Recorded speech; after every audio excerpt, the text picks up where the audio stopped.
Aisha, when Underground returns, it will be March, which is Women's History Month. What was it like taking on such an iconic role as the one of Harriet Tubman, and what did you know about her before the role? Playing Harriet Tubman is a great honor, and it's also a tremendous call to duty. She's somebody that I've had a tremendous amount of reverence for, but I've always been sort of mystified, by what she was able to accomplish. I knew her, obviously, as many do, as the famed conductor of the Underground Railroad. What drove her, what was, her inspiration, where did she get her courage, were the things that were sort of a mystery to me, because the odds that she was facing seemed so insurmountable.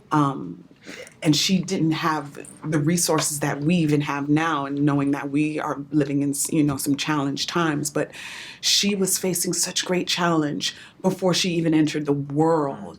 From her mother's womb, she was already accounted for as someone's slave.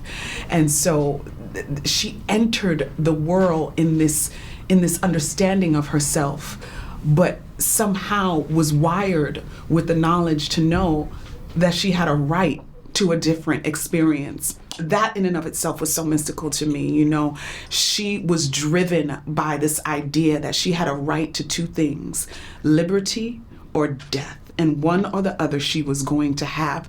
That was tremendous for me to embody.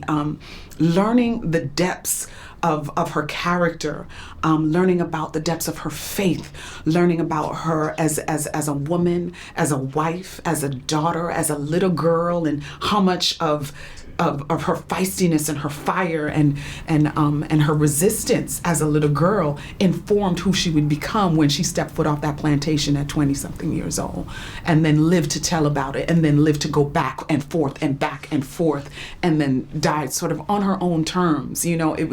It was a beautiful journey, and I'm so thrilled that I get to elucidate all that I've learned about her for audiences this year, because there's such little information that history books teach us, and we certainly don't know her in this human form. We idolize her, and so I'm thrilled that our audiences will get this education and experience her in this season of Underground. Anthony, in these perilous times, is it important for Black filmmakers to do socially conscious work? Absolutely. In the words of Nina Simone, she said it's an artist's duty to reflect the times in which we live, and that's so true, especially now, and so I am thrilled and honored to be a part of stories as Underground and many others that I'm a part of, helping tell stories and allowing myself to continue to be that vessel, and channelizing these stories that are, reflective of all these American heroes. And I think just magnificent and strong people that are human, that will allow us to see ourselves, and be relatable and gives us just these tangible opportunities to be able to draw from these experiences that inspire us and encourage us every day.